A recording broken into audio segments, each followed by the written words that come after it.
tenham passado bem este domingo, descansando, recompondo as forças, que estejam bem, em paz e com muita saúde. Agradecemos a Deus a oportunidade deste estudo do Evangelho.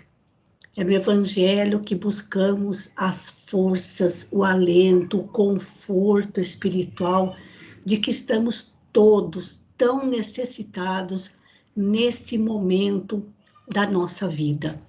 Nesse momento pelo qual a humanidade terrestre tem passado por tantas experimentações. Nós também agradecemos a companhia de vocês para mais este estudo. É o nosso 44º encontro ao longo deste 2021 e agradecendo também ao Senhor por termos chegado até aqui. Então, para darmos início às nossas atividades desta noite, a prece de abertura fica por conta da Rosana. Por favor, Rosana. Boa noite a todos. Boa noite. Elevemos nosso pensamento em Deus e nosso Senhor Jesus Cristo, nosso modelo e guia. Agradecendo, Senhor, mais uma noite de estudos, aos nossos benfeitores amigos. Concedei-nos, Senhor, a serenidade necessária, a coragem para seguir sempre em frente. E apoiando sempre no seu Evangelho de luz, Senhor, ensina-nos a ser melhor do que fomos antes, Senhor. Que a tua misericórdia nos dê muito ânimo para que nós possamos trilhar sempre na tua palavra de luz, Senhor. Senhor Jesus, fica conosco, Senhor. Fica conosco sempre, hoje e sempre. Esteja conosco em todos os nossos caminhos, pensamentos e ações. Assim seja. Graças a Deus. Obrigada. Muito bem, obrigada, Rosana. Nós estamos, hoje vamos concluir a parábola do banquete nupcial, ou o festim das bodas, como também é conhecida. Claro que não temos a pretensão de dar a palavra final em nada daquilo que estudamos em relação ao Evangelho, são apenas algumas colocações que conseguimos alcançar, que conseguimos compreender, e sempre com a ajuda dos amigos espirituais. Na semana passada, nós já fizemos todas as leituras relacionadas a esta parábola. Vamos passar aqui adiante. Foram várias leituras e chegamos a fazer aqui já algumas colocações em relação aos personagens, e acredito que nós fomos até este trechinho. E eu havia comentado que nesta parábola fica muito fácil identificar que o rei é Deus e que o filho do rei é Jesus, o noivo. E aí nós fizemos, e o que não aparece no texto é a noiva.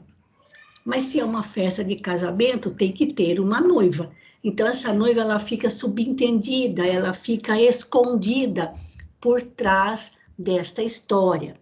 E daí a Rosana me mandou um trecho muito interessante do livro do Apocalipse, que é o último livro do Novo Testamento. E aí ela fez uma colocação, ela comentou comigo, então por isso que eu vou passar, antes de nós continuarmos, eu vou pedir para ela ler para a gente esse trechinho, que eu vou passar aqui para todos acompanharem, e se você ainda tiver com você, Rosana, aquela imagem que você me mandou, aquele texto curtinho que você me mandou, eu pensei que eu tivesse guardado, mas eu acabei apagando, para que a gente possa fazer algumas considerações a respeito, tá bom? Então, vou sair aqui do PowerPoint e depois eu volto, para não ter problema aqui no compartilhamento de Espera aí, opa. Eu vou entrar e sair só para ver se realmente fica fácil para quem está acompanhando pelo celular. Então, aqui no capítulo 19, eu não conheço com profundidade, e não conheço nem superficialmente, e nem muito menos com profundidade, o livro do Apocalipse, que é extremamente cheio de símbolos.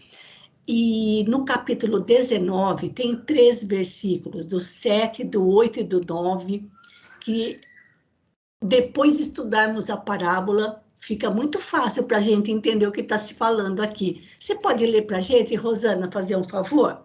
Sim, claro. Alegremo-nos e exultemos e demos-lhe glória, porque são chegadas as bodas do Cordeiro e a sua esposa está ataviada. Ele foi dado o vestir-se de finíssimo linho, resplandecente e branco. E este linho fino são as justificações dos santos. Então me disse ele: escreve, bem-aventurados os que foram chamados à ceia das bodas do Cordeiro. E me disse: estas palavras de Deus são verdadeiras. Sim. Você ainda tem aquele negocinho que você mandou para mim, Rosana? Eu tenho. Então, por favor, você pode ler para a gente? É curtinho o trecho, gente, é curtinho. Sim, peraí. Deixa eu só achar aqui, que está no celular. Uhum. Eu podia ter falado para você, porque eu também não guardei. Você quer que lê do que eu mandei, é isso? Porque o trecho é curtinho, que é um trechinho que fala da Nova Jerusalém. Acho que é logo depois desse trechinho que você leu, tem alguma coisa dessa a respeito. Ele aqui fala, né, que quando lemos o capítulo 19 do Apocalipse, verificamos que a noiva do Cordeiro, ou a esposa do Cordeiro, é a Nova Jerusalém.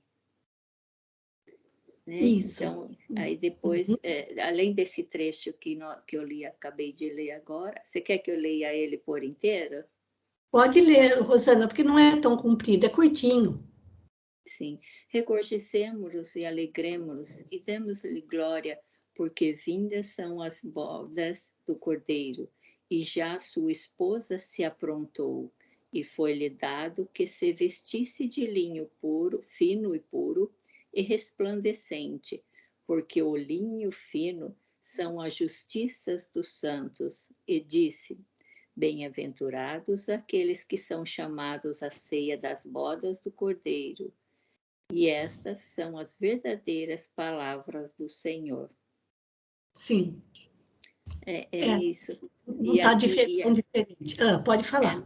Não está tão diferente, né? Não. Mas o que ele quer dizer com a sua noiva já se aprontou, ele Sim, quis dizer aí simbolicamente, né? Que é chamada assim de Nova Jerusalém. A Nova Jerusalém, simbolicamente, significa, como você falou, a humanidade regenerada, né? Sim. Porque esse linho fino e resplandecente seria o espírito de cada ser humano, assim, já purificado, já em conexão com Deus. Então, Deus, tanto é que nesse capítulo da Apocalipse, o título é Júbilo no Céu. Por quê? Porque Deus estava feliz enviando a Jerusalém ao Jesus. É assim que eu entendi, né? Isso. Só que quem se vestiu de finíssimo linho foi o noivo, né? No caso aqui, o cordeiro, mostrando que este cordeiro seria alguém que teria todas as virtudes dos santos, né? e que seria um espírito alvíssimo, resplandecente e branco, mostrando aqui a categoria espiritual deste cordeiro. E no Apocalipse, que na verdade foram visões do apóstolo João, né, que ele fazia quando ele estava fora do corpo físico, mas ainda encarnado, e já com uma certa idade. Então, aqui fica fácil para a gente entender que realmente o cordeiro, ou melhor, o noivo veio porque havia uma noiva reservada para ele. E esta noiva é a humanidade, porque essa expressão Nova Jerusalém, aliás, tudo que está no Evangelho referindo-se a Jerusalém, agora nós devemos compreender, trocar Jerusalém pela humanidade terrestre. Então, há um compromisso entre Jesus e essa humanidade terrestre. E esse compromisso é tão forte que os evangelhos, os textos do Novo Testamento, representaram isso de uma forma concreta, utilizando o símbolo do casamento, porque era a união mais íntima entre as pessoas, era a união conjugal, representando também um compromisso entre os cônjuges, um compromisso esse considerado sagrado. Então, essa parábola está mostrando que há realmente, ou melhor, que já há um festim, uma festa preparada para todo aquele que conquistou o merecimento de participar dessas bodas. Por isso essas palavras aqui, gente, olha que bonito. Isso aqui, ó, bem-aventurados os que foram chamados à ceia das bodas do Cordeiro. Então, nas leituras que nós fizemos, a maioria delas se apegou justamente a essa palavra.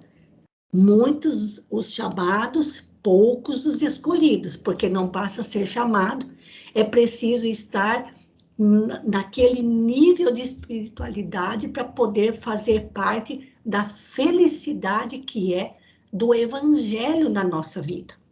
Que a própria palavra evangelho significa boa nova.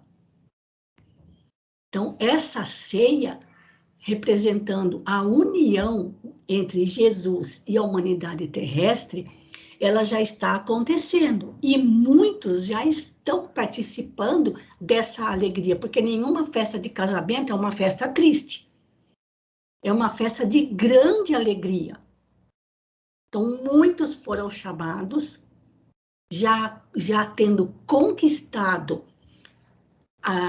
aquele nível de espiritualidade necessária por mérito próprio, já estão usufruindo, ou como a linguagem do Novo Testamento diz, já estão gozando desta felicidade, que, é claro, é uma felicidade plenamente espiritual, que nós não conseguimos compreender muito bem do que ela se compõe, ou como ela é, porque para nós felicidade ainda está muito relacionado à satisfação das nossas necessidades materiais. Então, nós não conseguimos compreender o que é uma festa de júbilo, de alegrias espirituais. São somente os espíritos que tentam mostrar para nós quantas alegrias. Então, agradeço muito, viu, Rosana, de você ter encontrado esse trechinho do Apocalipse que eu desconhecia, mas que fica muito fácil agora para a gente compreender o que eles estão dizendo aqui, tá bom? E tudo, claro, muito simbólico, mas não é o nosso objetivo ficar decifrando o Apocalipse, tá bom, gente? Então, nós vamos voltar ali ao nosso PowerPoint novamente, e eu saio de novo para poder deixar bem certinho aí para quem está acompanhando, e vamos voltar aqui para o nosso PowerPoint. Já vou até passar para outra tela, para a gente Não, aliás, desculpa, vamos na anterior mesmo para repassar aqui. Então, eu vou deixar aqui o que a gente havia colocado a semana passada, e se alguém quiser fazer algum comentário, eu gosto muito, sabe, gente, quando ao longo da semana alguém me manda um WhatsApp comentando o que nós falamos nesses estudos do Evangelho, tanto na quarta quanto no domingo, que encontra um material que vem enriquecer o nosso estudo, as nossas enfim, que vem enriquecer o que nós estamos estudando. Porque como a gente mostrou no comecinho do ano, que o Evangelho, ele realmente é como uma caça ao tesouro. Quanto mais a gente vai cavucando, mais preciosidades a gente vai encontrando. Então, me traz uma alegria muito grande quando eu tenho algum retorno de vocês em relação àquilo que nós estudamos, seja na quarta com o livro Paulo Estevão, seja no domingo com as parábolas, tá bom? Então, nós apresentamos aqui os personagens desta parábola, que, aliás, é uma parábola bem comprida e cheia de gente, né? Então, o rei seria Deus, o filho do rei é Jesus, fica subentendido que a noiva, inicialmente, deveria ser considerada como sendo a nação israelita, mas agora esse conceito foi ampliado. Agora não, né? Quando nós chegamos agora num novo momento de compreensão do Evangelho com o Espiritismo, nós devemos ampliar, que não está mais restrito. Aliás, a parábola fala exatamente disso, que os ensinamentos do Evangelho não ficariam restritos à nação israelita. Outros seriam chamados para participar desta celebração. Os primeiros servos enviados para preparar a festa e os convidados foram os profetas. Os convidados inicialmente foram o povo hebreu, depois os judeus. Os demais convidados, porque os primeiros convidados, o povo hebreu, não deu muita atenção e acabou até matando os próprios servos que vieram fazer o convite, seriam então os não-judeus. Não-judeus eram denominados na época de gentios, ou seja, os povos de outros lugares, de outras nações, que eram politeístas, ou seja, adoravam vários deuses. Tem o homem sem a veste nupcial, representando os espíritos que ainda não têm mérito para participar dessa festa espiritual. Os chamados, aqui nós devemos interpretar isso como substantivo, no sentido de chamamento, são as oportunidades que surgem na nossa vida para o estudo do Evangelho. E olha que maravilha que nós temos, que nós estamos aproveitando agora, talvez muito mais do que quando os encontros eram presenciais, né? As oportunidades que surgiram para nós estudar o Evangelho. Os escolhidos, na verdade, eles são aqueles que se escolhem porque sabem aproveitar o Evangelho. Então, é como se essa promoção fosse automática.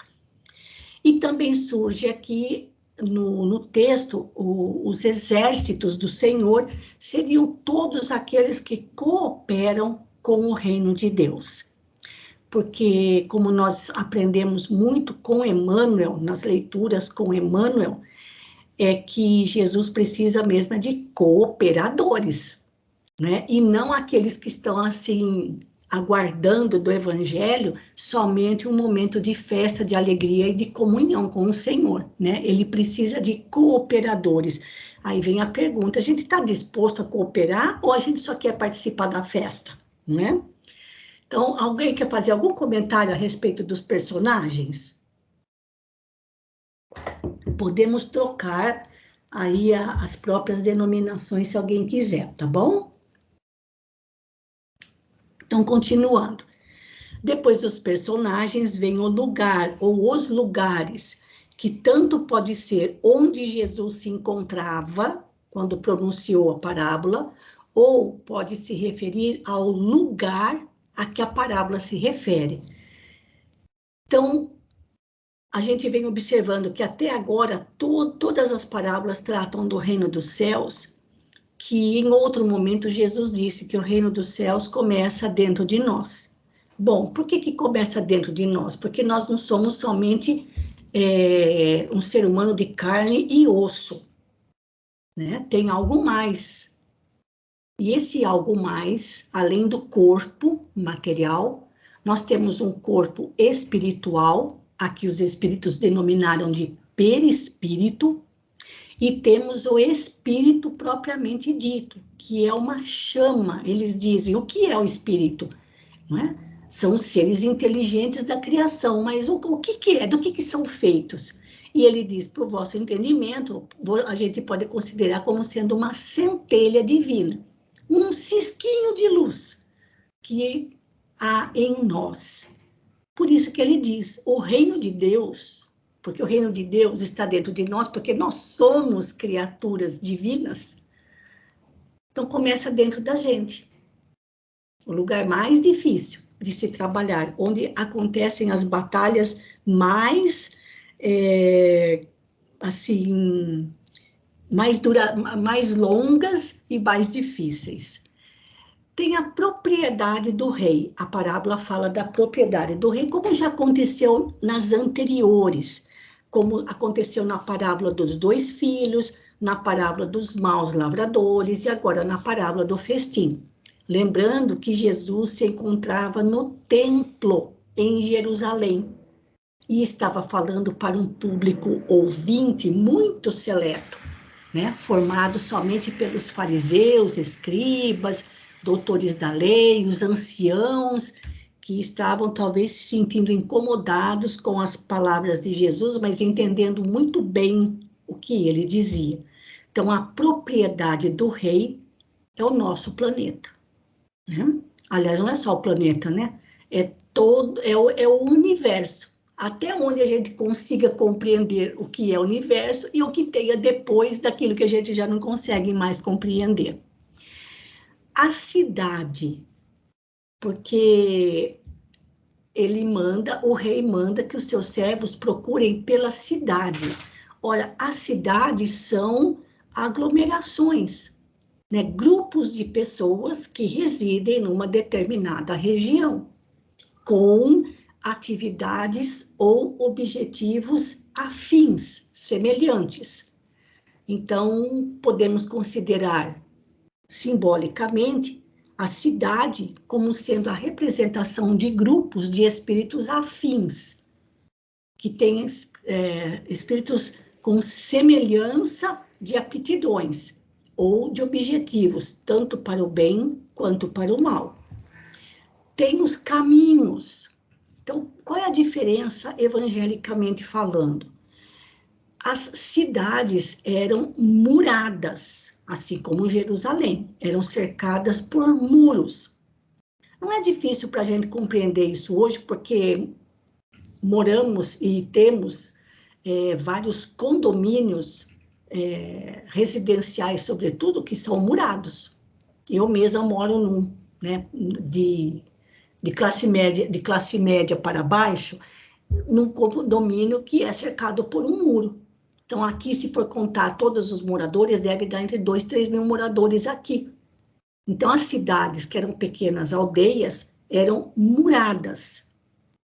E do lado de fora, viviam aqueles que não tinham forma de se manter, os marginalizados.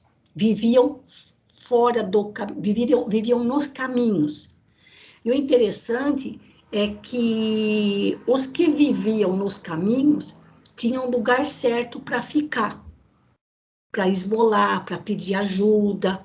Não podia chegando, parando e pedindo.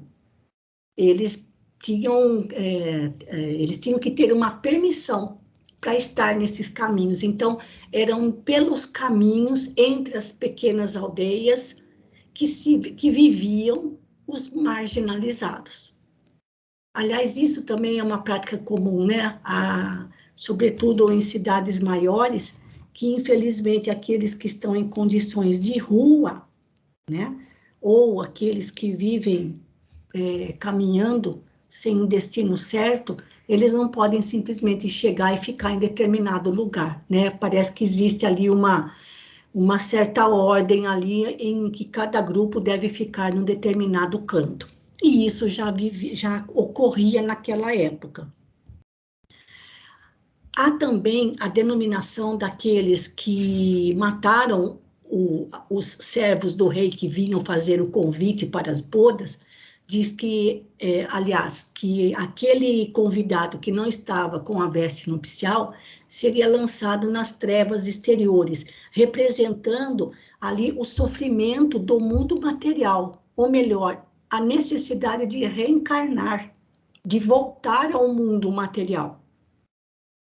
E voltar ao mundo material é sofrimento, por enquanto, para nós. Assim como quando ele fala o choro e o ranger de dentes. Tá bom, gente? Alguém quer fazer mais alguma colocação?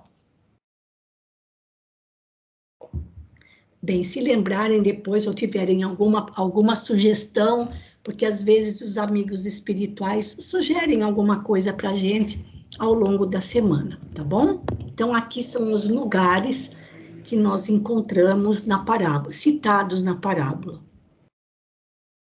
Tem a questão do tempo, que tanto pode ser o tempo em que Jesus contou a parábola e o tempo a que a parábola se refere. E nós estamos fazendo de uma maneira um pouquinho diferente, porque em nenhuma delas, por enquanto, apareceu um tempo específico, se era dia, noite, se era o amanhecer, se era inverno, verão, se estava frio, não fala nada disso. Então, a gente só colocou um tempo na sucessão das ações descritas na parábola. Então, tem um momento de preparar o jantar, ou melhor, preparar a ceia das bodas, né? Alguém já tinha, essa ceia já estava pronta. Para aquela ceia, tem um momento de enviar os servos para fazer o convite. Como nós vimos, os servos representando ali os profetas, mas lembrando que os profetas, a partir de Moisés, reencarnaram, ou melhor, contando a partir de Moisés, 1500 anos aproximadamente antes de Jesus. Então, ao longo desses séculos antes do Cristo, vieram vários profetas. E muitos foram realmente trucidados pela própria nação israelita. Tem o momento do primeiro convite, representando o momento, aquele primeiro momento com Moisés, onde o povo hebreu é convidado a essa comunhão com Deus. Tem um momento de recusar o convite ao longo dos séculos, porque eles foram deixando de lado a espiritualidade da religiosidade e trocando por interesses mais imediatos. Tem um momento de destruir os convidados, mas, claro, destruir os convidados aqui devemos considerar como sendo a própria renovação da vida através da morte, do renascimento, em que isso naturalmente acabaria acontecendo. O momento de convidar outros é quando a mensagem de Jesus chega a outros povos não judeus, que é o que nós vamos começar a ver no livro Paulo e Estevão, e o momento da verificação dos convidados, ou seja, aqueles que estão realmente participando da ceia, se eles conquistaram aquela posição por mérito próprio. Alguma colocação nessa sequência, gente? Celina, nas suas anotações aí de quando nós estudamos essa parábola, em 2013, se tem alguma coisinha a mais aí que você queira comentar, por favor, me interrompa, viu? Com certeza, nesse período todo, nós estamos muito amadurecidas no entendimento. Você na explicação, a gente, eu, né, como sendo sua aluna, eterna aluna, muito amadurecida, grandes esclarecimentos e aprofundamento, bem. Só tenho a agradecer. Que bom, sinal de que a gente está conseguindo, com a ajuda da espiritualidade, né, Celina? Porque quando nós começamos os nossos estudos das parábolas de Jesus, em 2013, 8 anos já, a gente era muito cru, né? A gente não tinha experiência nenhuma em estudo do Evangelho. Com certeza. Não é? E a gente também não tinha como assim, com tanta facilidade como a gente tem hoje, encontrar as leituras complementares. Né, que as leituras complementares têm um site, um site do NEP Brasil, que abrange todos os NEPs, facilitando esse trabalho de pesquisa para a gente, né, coisa que quando nós começamos a gente não tinha, tá bom? Então, qualquer coisa me fala, tá bom, Celine? Mais alguém que também tenha as suas anotações aí. Então, vamos em frente. Depois tem os elementos ou objetos, que também têm bastante significado aqui. Nós temos o jantar propriamente dito, só que esse jantar, essa ceia, né, nós devemos interpretar como sendo a felicidade plena que iremos alcançar na espiritualidade. Não é uma alegria, uma felicidade integral no plano material, porque, como dizem os próprios espíritos, a felicidade completa, a felicidade total não é deste mundo. Mas, como complementa o Simão Pedro, lá de patrocínio, que a gente acompanha os estudos dele também, a felicidade não é deste mundo, mas nós também não somos deste mundo. Nós estamos aqui na condição de peregrinos. Então, estamos de passagem, né? Então, esse jantar, essas bodas, essa grande festa é no plano espiritual, né? Ele também fala que o dono da propriedade, para preparar aquela festa, ele matou bois e os seus animais cevados, representando aqui, simbolicamente, alimento espiritual de grande valor, bênçãos divinas que iremos desfrutar neste banquete espiritual. Então, o alimento que seria material, nós interpretamos como sendo um alimento espiritual de grande valor, bênçãos divinas que iremos conquistar, é sempre conquista nossa, na espiritualidade. Mas lembrando, né, gente, que nas aldeias pequenas ou nos lugares pequenos, quando tem uma baita festa, seja de aniversário, de casamento, seja lá o que for, as pessoas vão assim com aquela fome duplicada, porque sabem que vão comer coisas muito boas e vai ter fartura. Então, o pessoal vai que nem uns doidos, né? A gente fica esperando uma festa de casamento, um aniversário, para comer uns docinhos, para comer uma coisa diferente, aquela ansiedade, né? Pois é a mesma coisa, simbolicamente ou comparativamente, em relação ao que nos aguarda no plano espiritual. Só que nós ainda temos uma concepção tão limitada de espiritualidade que a gente só consegue pensar em alegria, em êxtase espiritual nas coisas da terra, nas coisas materiais. A gente não consegue compreender que felicidade seria essa no plano espiritual. Olha como a gente ainda é tacanha, como a gente ainda é muito acanhado nas nossas concepções sobre vida espiritual.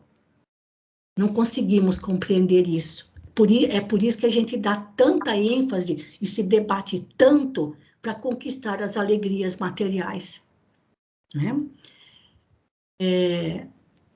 Diz também a parábola que alguns convidados deram algumas desculpas bem esfarrapadas de que iam cuidar do campo, dos seus negócios, representando ainda os interesses materiais.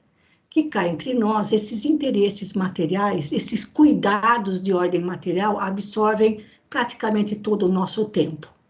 Né? Se a gente for contar as horas de uma semana, quanto dessas horas nós dedicamos à parte espiritual? E quando a gente fala dedicar à parte espiritual, não significa ir ao templo, ir à igreja, ir ao centro espírita, ouvir palestra, tomar passe, participar. Não é isso.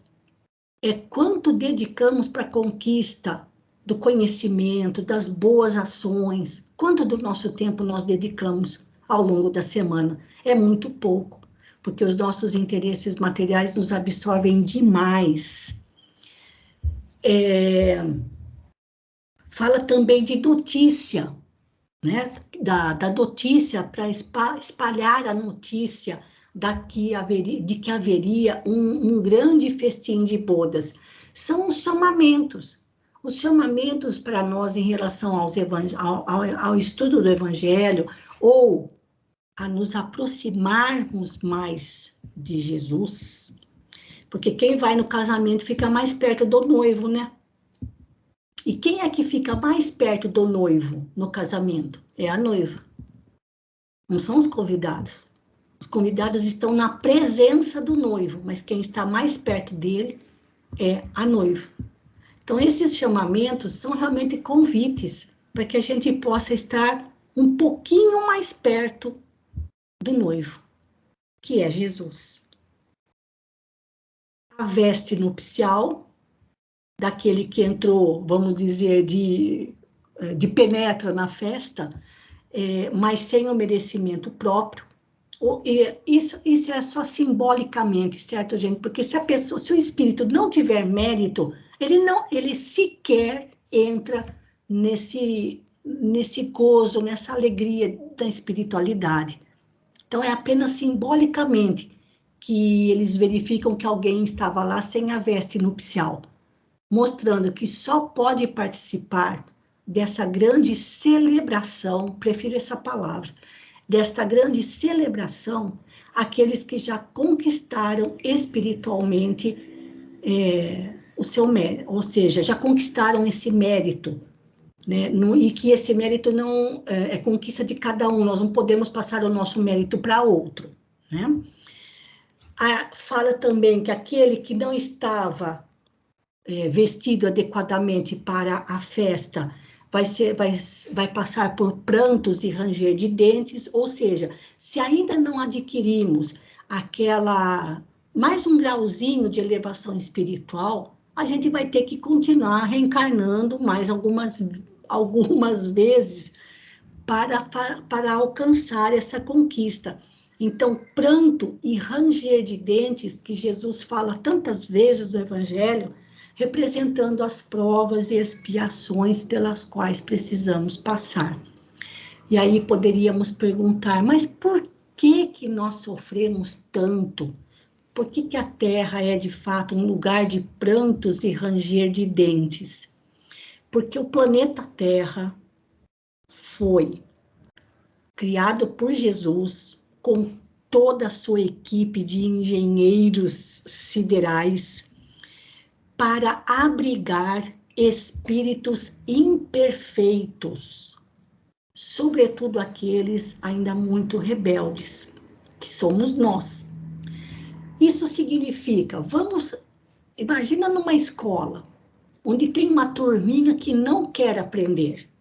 Aí eles resolvem abrir uma classe, ou um horário, ou um momento específico da escola, de manhã ou à tarde, vai ser só para os alunos rebeldes, ou para aqueles que estão começando a sua formação escolar. Ora, quando nós estamos começando a nossa formação escolar, nós erramos muito. Erramos porque somos ainda inexperientes. Erramos porque desconhecemos.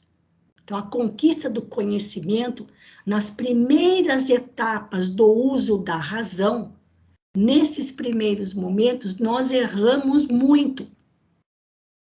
Depois, conforme vamos amadurecendo, não erramos tanto. Espiritualmente, é a mesma coisa. Nós erramos muito em relação às leis divinas e precisamos corrigir esses erros para depois conquistarmos uma posição espiritual um pouquinho melhor. Mas Jesus fez tudo isso por amor. Continuando. Faltou alguma coisa aqui. Ah, tá fora de ordem. As ações. E por último, gente, para terminarmos, são as ações. As ações, eu só citei mais ou menos dentro daquilo que a gente já falou em relação aos momentos.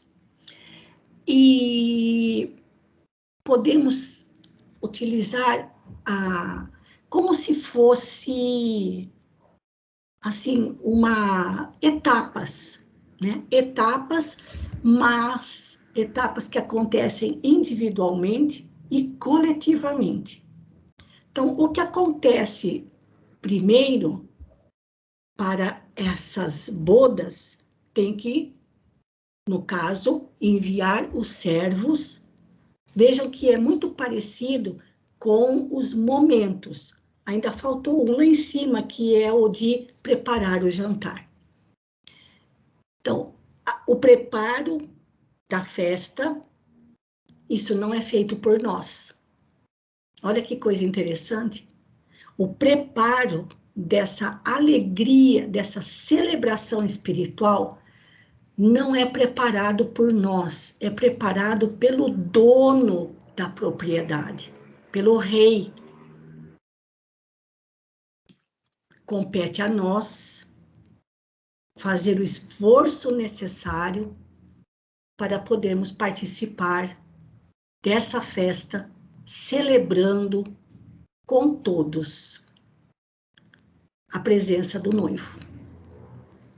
Aí vem toda aquelas etapas, enviar os servos, fazer o convite, quantas vezes recusamos os convites, quantas vezes também ajudamos a destruir os convidados, quantas vezes nós é que éramos os outros à beira do caminho, e que sempre passaremos por uma verificação se estamos realmente prontos ou não para fazer parte desta celebração. Então é isso, gente. Se alguém quiser fazer algum comentário, ainda temos um tempinho. Eu sabia que hoje iríamos terminar talvez um pouquinho mais cedo, encerrando essa parte desta parábola. Alguém quer fazer algum comentário? Não tem mais nada que nós escrevemos lá no nosso estudo, Celina, que você queira fazer?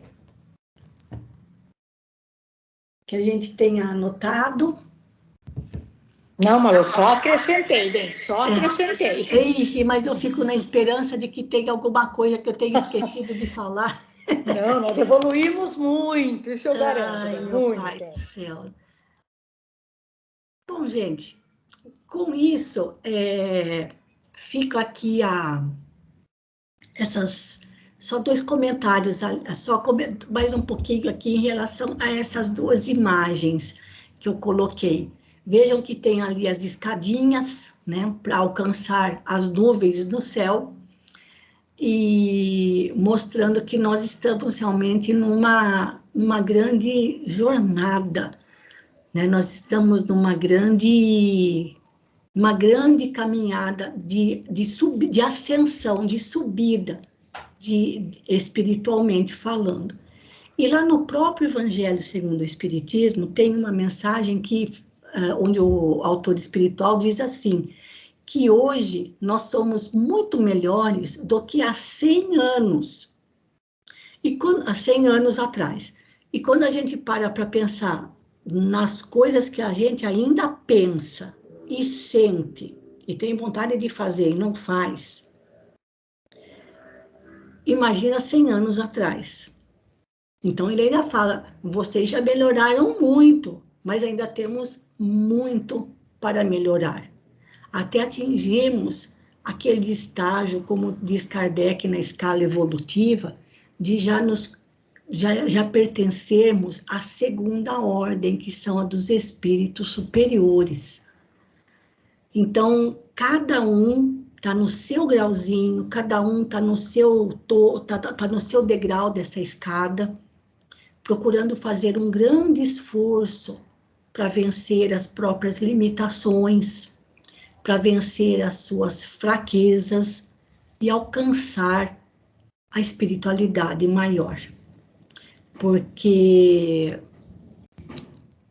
essa semana, na nossa mensagem, nas mensagens que a gente denomina Gotas de Luz, aquela de Chico Xavier, onde diz assim, né, que a gente fica sempre esperando, né, quando retornar ao mundo espiritual, alcançar um céu, né? Todos falam assim, nossa, quero ir para o nosso lar, como se nosso lar fosse uma colônia de férias no mundo espiritual.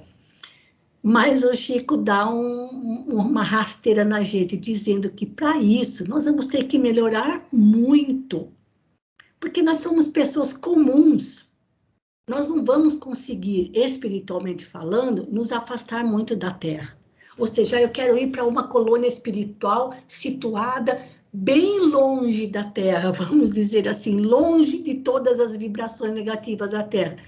Não, mas a gente é daqui mesmo, ele fala, mais ou menos com essas palavras.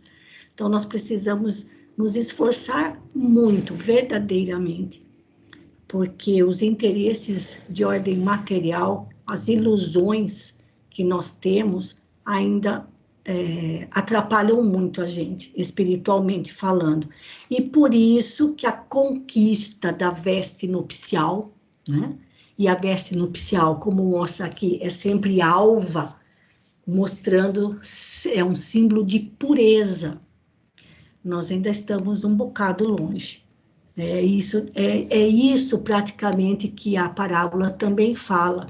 Essa parábola tem muitos ensinamentos paralelos, né? Um deles diz respeito à mensagem do Evangelho ser levada para outros povos, além da Palestina, o que realmente aconteceu com o apóstolo Paulo, mas também fala dessa conquista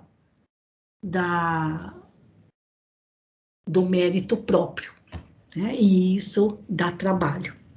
Então é isso, gente. Se ninguém tiver mais nenhuma consideração a fazer, nós podemos partir para o nosso encerramento, mesmo terminando um pouquinho mais cedo.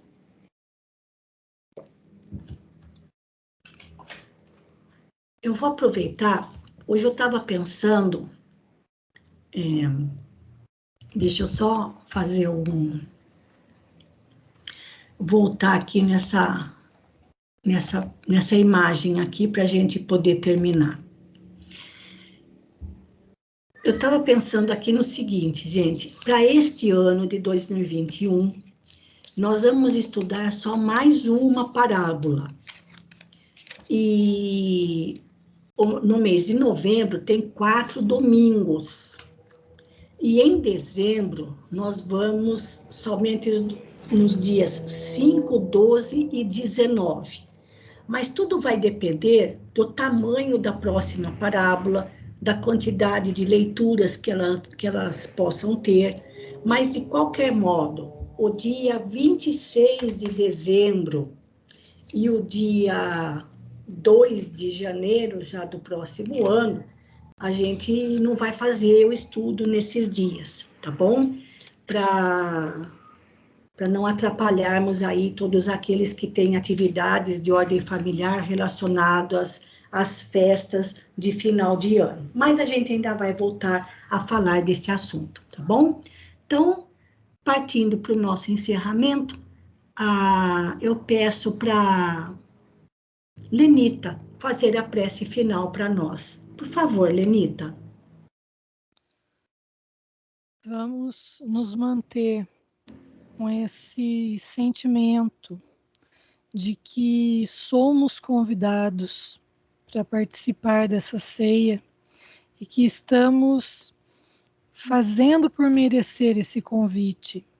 Vamos, como a irmãzinha falou, manter essa chama acesa, essa faísca acesa no coração e espalhar ainda a boa nova do Senhor, que ainda possamos demonstrar aos irmãos que precisamos amar a Deus e amar ao próximo, independente de quem seja o próximo, que possamos saber fazer isso, que cada dia possamos ser um pouquinho melhor do que fomos ontem e assim por diante, que hoje, quando formos descansar o nosso corpo físico, que possamos trabalhar nas sendas do Pai e que tenhamos esse privilégio de poder trabalhar com a espiritualidade, na espiritualidade, para que realmente sejamos merecedores desse convite. Que assim seja, Senhor. Fica conosco e boa semana a todos. Vamos voltando aqui no Skype. A nossa próxima parábola vai ser a parábola das 10 virgens, que também está relacionada a casamento, tá bom? Então, essa história ainda vai continuar mais um pouquinho. Então, mais uma vez, muito obrigada pela companhia de todos, desejando a todos uma boa noite, um bom descanso, uma ótima semana. Fiquem todos com Deus, um grande abraço e até amanhã, se Deus quiser.